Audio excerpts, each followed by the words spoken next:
Buenas, ¿cómo están? Espero que se encuentren muy bien. Por fin, vamos a recibir la clase número 3 de El Discipulado, que de verdad espero que si usted hoy está viendo este video pueda ver los envíos que hicimos de la clase número 1 de Discipulado, la clase número 2 de Discipulado y ahora vamos con esta.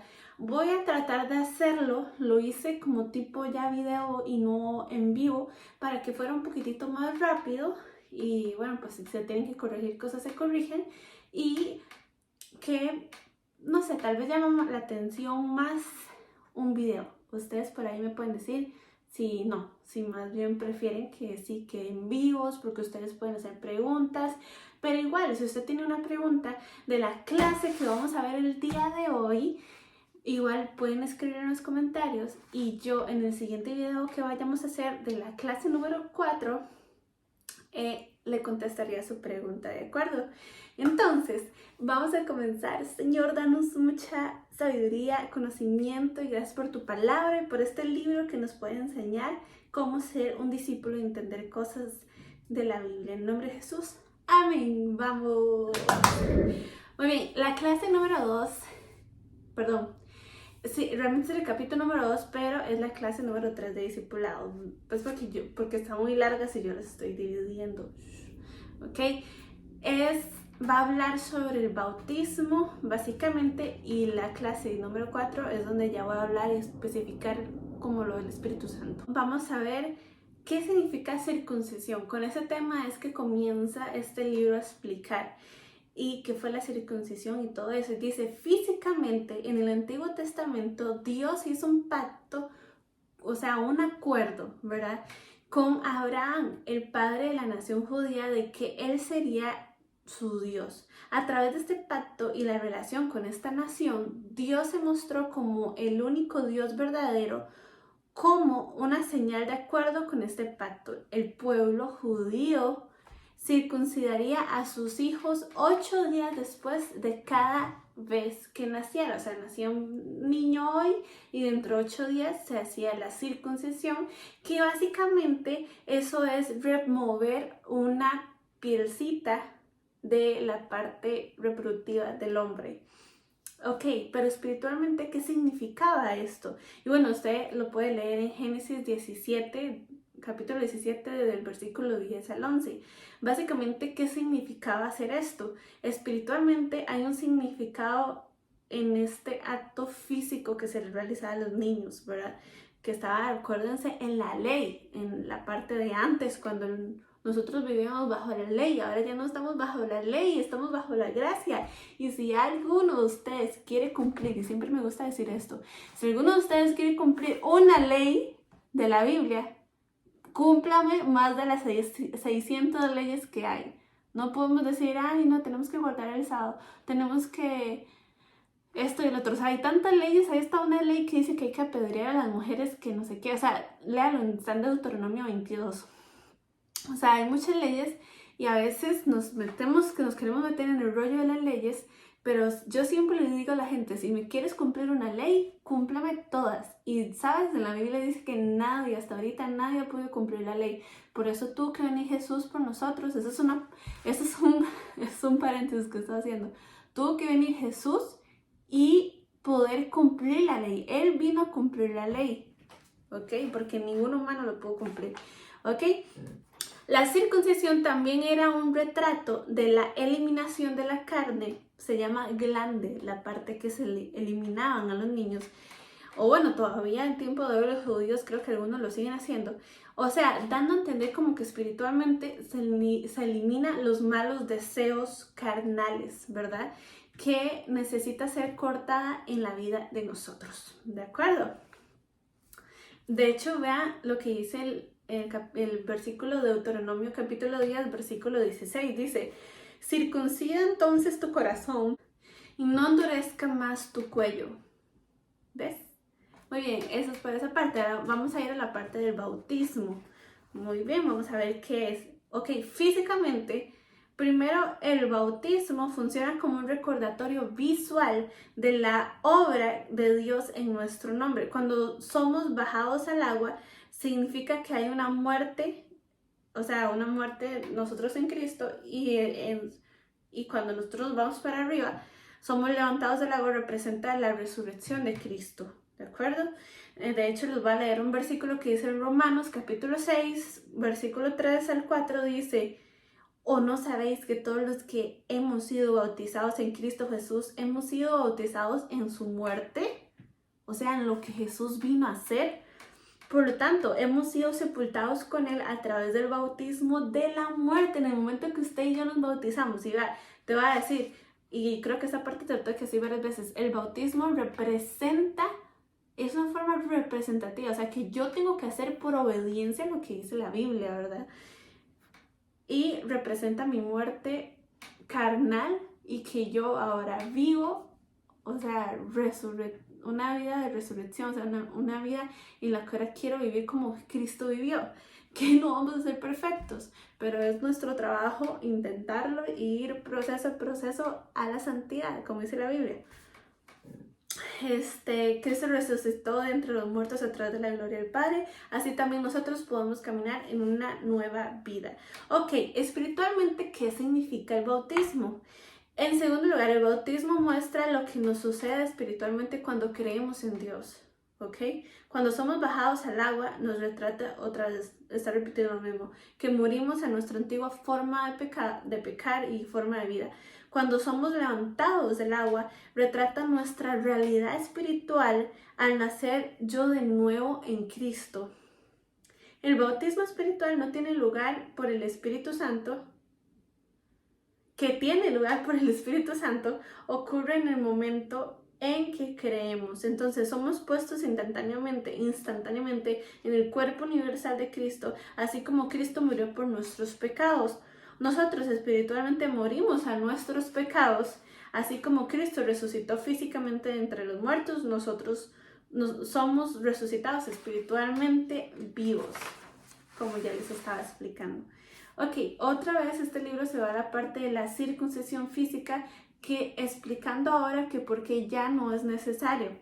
Y aquí te lo voy a decir. La circuncisión física ya no es un requisito para los creyentes, ya que no estamos siendo unidos, escuche muy bien, al antiguo pacto, sino al nuevo pacto.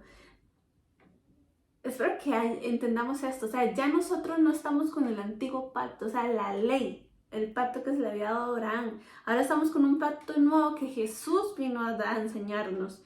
Sin embargo, está claro que cuando somos salvos se produce una circuncisión espiritual, pero ya no es física, que ahora es en nuestro corazón, en nuestra mente, y somos declarados una nueva criatura, como dice en Gálatas capítulo 6, versículo 15, porque ni la circuncisión es nada, ni la incircuncisión, wow, dice, sino una nueva creación. Vean lo que dice la misma Biblia, no es necesaria ahora la circuncisión, porque ya no estamos en el antiguo pacto. Eso es un tema que muchísimas de las personas religiosas y muchísimas personas no entienden al día de hoy. Yo te puedo estar explicando esto y muchísima gente sigue viviendo, haciendo cosas de la ley. Muchas cosas, o sea, te podría dar montones de ejemplos de leyes que hay en la Biblia. O sea, que la gente la agarra y se agarra esa ley y no podemos hacer eso. No podemos hacer eso, no hemos entendido entonces por qué Jesús vino a morir, por qué en la Biblia dice que el velo se rasgó, porque ahora dice que la Biblia dice que estamos en otro pacto, ¿ok? Muy bien. El significado del bautismo, otra vez nos devolvemos al bautismo, y esto es lo que le dije que iba a repetir. El bautismo es el primer acto de obediencia que dice la Biblia que nosotros tenemos que hacer inmediatamente después de aceptar a Jesús en nuestro corazón. ¿Qué dice? Acepta a Jesús en tu corazón, ok, no solamente cree en Él, sino acéptalo con tu boca, confiésalo. Por eso es que usualmente los cristianos usamos una oración para decir, Señor, te invito a mi corazón, ser el salvador de mi vida, ser mi Dios, ya maneja tú mi vida y yo no quiero manejar mi vida. Ok, no solamente se queda ahí, el Señor dice, ok, me aceptaste en tu vida, me hiciste el Señor de tu vida, ok, ¿cuál es el siguiente paso? El siguiente paso es vete y métete al agua. Vamos a irnos a bautizar, ¿ok?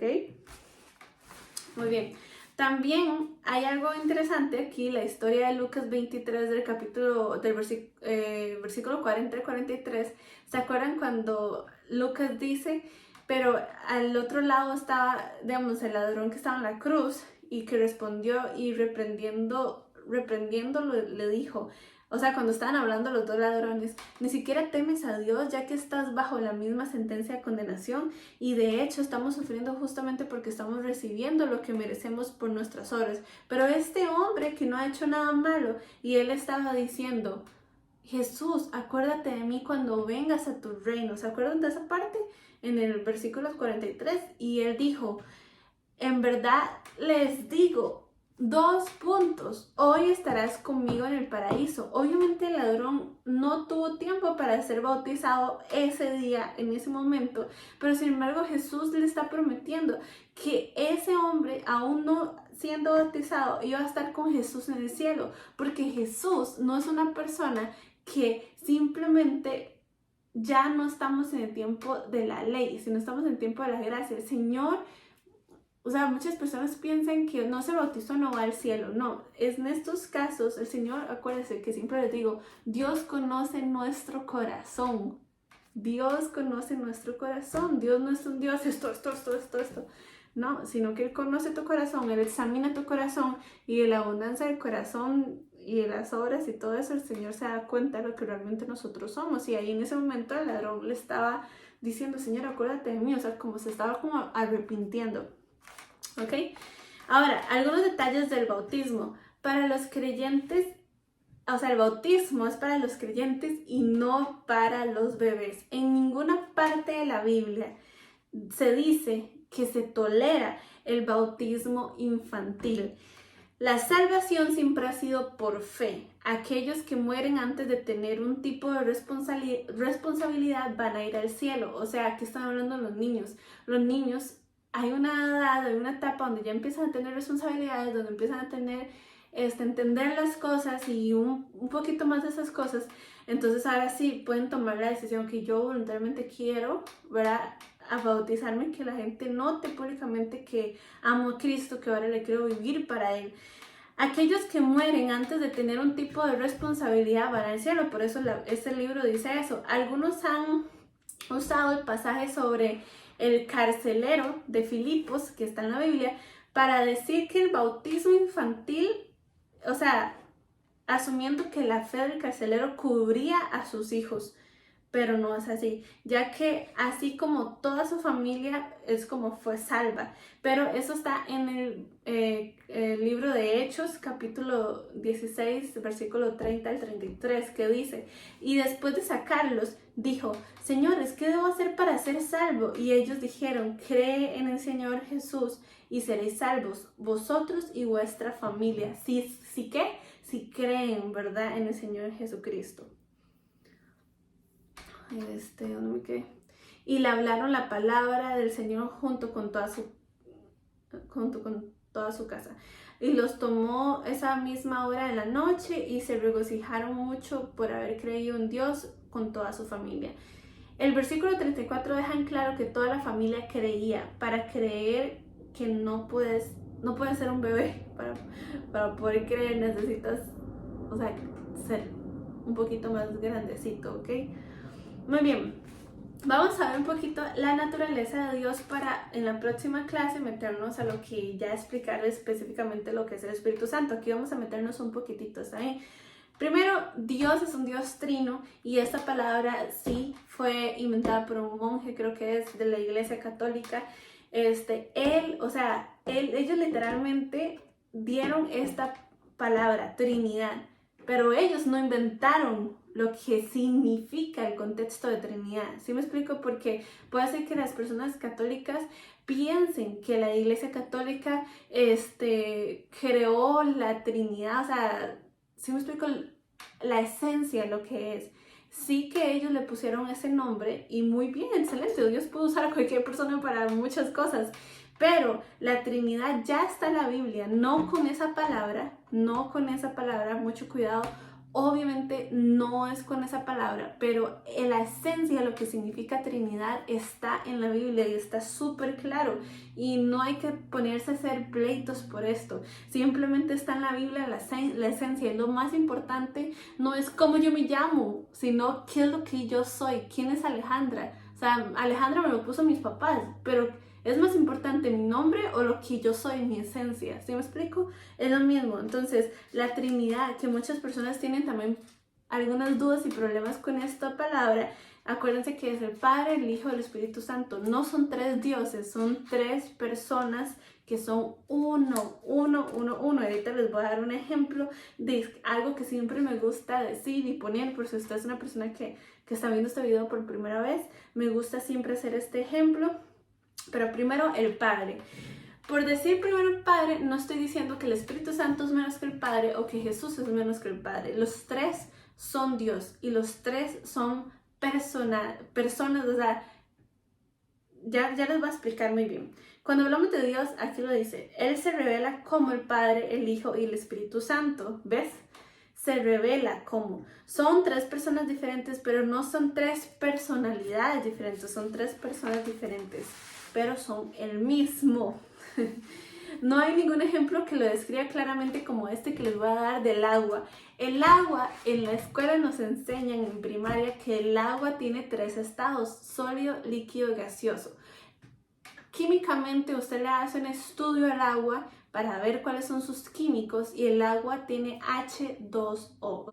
La cosa es que si usted le hace este examen químico al hielo, le va a salir el mismo molécula, la misma fórmula, H2O. Si usted se lo hace al vapor, le sale H2O. Si usted se lo hace al agua líquida, o sea, son los tres, son uno, pero tienen diferente, ¿cómo se dice? Función, ¿ok? Por eso es que se dice que son tres personas. El Hijo. Jesús es referido como el Hijo unigénito de Dios que una vez existió solo como espíritu, pero cuando vino a la tierra tomó forma de carne, o sea, y en la Biblia dice, o sea, que Él se humilló, Él se hizo carne. ¿Quién? Dios se hizo carne, que es Jesús, pero le puso por un nombre Hijo, mi Hijo, Jesús. Ok, y vimos, hay un versículo en Juan capítulo 1, versículo 14 que dice, y el verbo se hizo carne, wow, y habitó entre nosotros y vimos su gloria. ¿Y quién es el que tiene gloria? Dios. Y de aquí dice el verbo, y verbo Jesús se hizo carne y habitó entre nosotros y vimos su gloria como del unigénito del Padre, lleno de gracia y verdad. No debemos ver a Jesús como realmente nacido en un sentido literal de Dios, sino que más bien unigénito. ¿A qué se refiere esa palabra? Su posición única que tiene con Dios. Y por ejemplo, un ejemplo que está dando este libro, no se los voy a leer, pero ustedes lo pueden leer en la historia que de Abraham. ¿Se acuerda que Abraham tuvo su hijo unigénito, que en la Biblia le llama unigénito, que es Isaac? Porque unigénito, porque nació en el matrimonio como Dios lo decía que tenía que nacer. Pero antes de Isaac, Abraham tuvo Ismael, no sé si ustedes se acuerdan. Y en la Biblia aún así le dice el Señor, Abraham, aquí toma tu hijo unigénito, a quien más amas, Isaac, y ve a la tierra de Moriah y ofrécelo allí como una ofrenda quemada. En la Biblia está usando esta misma palabra unigénito, pero lo habla como, porque obviamente la Biblia sabe que Abraham tuvo un hijo antes. Pero bueno, pues ahí ya hay un tema más extenso, ¿verdad?, que explicar. Pero la cosa es que le está hablando con la palabra unigénito como la posición, como nos está explicando aquí, la posición que tenía ese hijo. Tenía al final, realmente él era el unigénito ante el Señor y tenía la primogenitura. Isaac tuvo la primogenitura porque nació con el propósito que el Señor había hecho. ¿Está bien? Más o menos ahí, no sé si espero darme a entender. Ok, el Espíritu Santo, vamos a tomar un poquitito, pero después lo vamos a ver mejor. Después de que Jesús ascendió al cielo, fue obra del Espíritu Santo venir y honrar al Hijo y recordarnos a nosotros los seguidores de Jesús las palabras que Jesús vino a enseñarnos. El Espíritu se refiere más claramente como nuestro ayudante, pero es el Espíritu de Dios, por lo cual es Dios, pero tiene su función y su trabajo. ¿Está bien? Muy bien. Ahora, los atributos de Dios. Sí. Dios siempre ha existido en absoluta perfección. Él es todopoderoso, todo sabio, todo conocedor, el creador perfecto. Sin embargo, el mejor atributo para explicar a Dios se encuentra en 1 Juan, capítulo 4, versículo 8, cuando Juan dice: oigan, qué interesante esta parte, dice: Dios es amor y este amor es poderoso e incondicional. ¿Qué significa esto? Solo Dios es amor, Dios es amor, Dios es amor. No, vean qué interesante lo que significa. El amor de Dios por nosotros no se basa en nuestro empeño o en lo que nosotros podemos hacer o lo que somos o lo que hagamos, no, o sus emociones, no. Se basa sino en su carácter. ¿En el carácter de quién? De Dios. Él nos ama porque eso es simplemente lo que Él es. Él nos ama porque Él es amor. Qué interesante, ¿verdad? Qué interesante eso. Ok, Jesús está diciendo aquí que Él nos ama tanto como Dios ama a Jesús. Sabemos que el amor de Dios por su Hijo no tiene límites y por lo tanto el amor de Dios tampoco tiene límites para nosotros. Otra forma de verlo es que sabemos que Jesús es Dios, lo que significa que nos ama como se ama a sí mismo. ¡Wow! Esto es Jesús, esto es asombroso cuando pensamos en nuestra posición ante Dios. Somos como nada ante Dios. Muy bien. La verdad, esto es lo último que les voy a decir para ya dejar la siguiente parte para la clase número 4 de discipulado. Y es que la verdad es que a menudo vemos y nos relacionamos con Dios como lo hacemos con nuestros padres terrenales, en las áreas en que nuestros padres terrenales nos fallan. O sea, a veces nuestros padres terrenales son distantes, son estrictos, no tienen amor, nos han lastimado, o sea, muchas cosas. Y a veces nosotros nos relacionamos con Dios dependiendo a ese ejemplo que nosotros tenemos. ¿Por qué crees que el enemigo está tan empeñado en lastimar a los niños, en lastimar la figura paterna en los hogares? Si usted ve, los hombres son los que son más atacados, el dejar a hijos abandonados, o sea, tantas cosas en que desde que una mujer queda embarazada, el padre le abandonó a su hijo, desde que se dio cuenta, todas esas cosas, porque el trabajo del enemigo es hacer que ese pequeño niño que va naciendo, vaya la redundancia,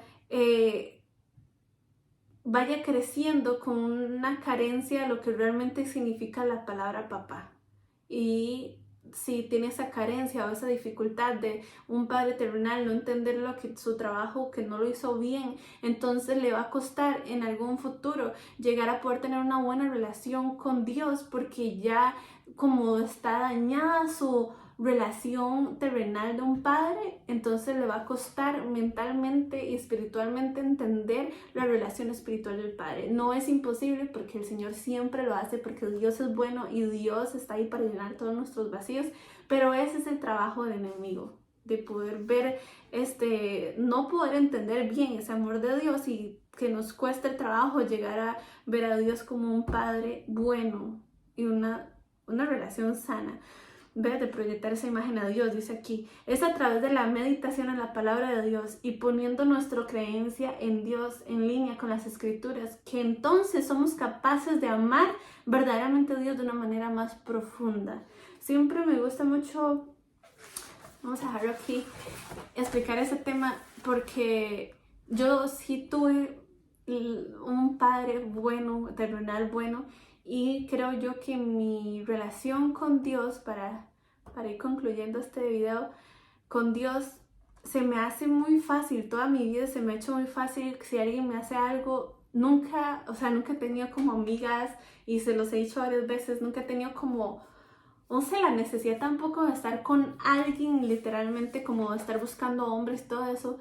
porque esa parte siempre estuvo llena en mí y cuando algo me pasaba, alguien me hería, alguien me hacía algo, lo que sea, y salía yo llorando y el que salía corriendo, me iba a mi cuarto y salía corriendo a estar con Dios, tiempo con Dios. O sea, tal vez me ha pasado que he tenido tal vez muchísimo tiempo de que tal vez no oro, tal vez no busco al Señor, tal vez no estoy súper bien en mi vida espiritual, pero en el momento que pasa algo malo, mi mente, o sea, yo voy y busco a Dios como si fuera un 911, ¿verdad? Muchas personas a veces hacemos esto y no está mal, no está mal, quiero decirles que no está mal que cuando usted esté mal busque al Señor, pero no está bien que solo lo hagamos en estos momentos. La cosa es que muchas veces me ha pasado que yo vengo con el corazón herido ante Dios y le digo, Señor, perdón porque solo te busco cuando estoy mal. Y al mismo tiempo le digo, pero Señor, sé que tú eres mi papá y tú estás conmigo, aunque solo te busque cuando yo esté mal. Entonces se me hace fácil entender eso porque tengo esa relación con mi papá terrenal. Con mi papá terrenal cuando tenía un problema, necesitaba dinero, algo le pasaba al carro, etc. Era, papi esto, papi necesito que me deposite esto, papi aquello. Y mi papá nunca me decía, es que usted es una interesada. Nunca, nunca. Siempre era como mi papá estaba ahí para mí cuando tenía un problema. Y entonces mi relación con Dios entendía que lo mismo, cuando tenía un problema, tal vez no había sido la mejor hija con la mejor relación anteriormente, aún cuando tenía un problema iba y corría a Él y Él estaba ahí. Y en esos momentos es donde más aprendo a que cuando estoy bien, debo de buscar al Señor. Y ha sido un proceso de aprendizaje de ir extendiendo mi relación con Dios y etcétera. Pero este es un tema muy, muy importante que el enemigo siempre, siempre quiere lastimar a los niños, la figura paterna, ojalá la figura materna también, y se les va a hacer muy difícil a esas personas cuando crezcan tener una relación con Dios, pero sin embargo no es imposible, no es imposible. Si nosotros entendemos esto que te estoy diciendo, vas a darte cuenta, con razón se me dificulta buscar de Dios, con razón se me dificulta, no entiendo qué es Dios Padre realmente, no entiendo cómo es su amor realmente hacia mí, porque nunca lo vi de nadie físico, pero quiero decirte que hoy el Señor está para enseñártelo, porque mi papá le pasó lo mismo y ahora mi papá entiende el amor del padre y no tuvo un buen padre, digamos, que así como presente y así. Y así sí, el Señor lo puede hacer con él, lo puede hacer contigo también. Y bueno, eso es todo para la clase de discipulado número 3 del día de hoy y nos vemos para la próxima vez, el próximo video. Yo soy Ale Domínguez y escríbeme si tienes alguna duda, algún comentario y te lo voy a contestar en el siguiente video. ¡Chao!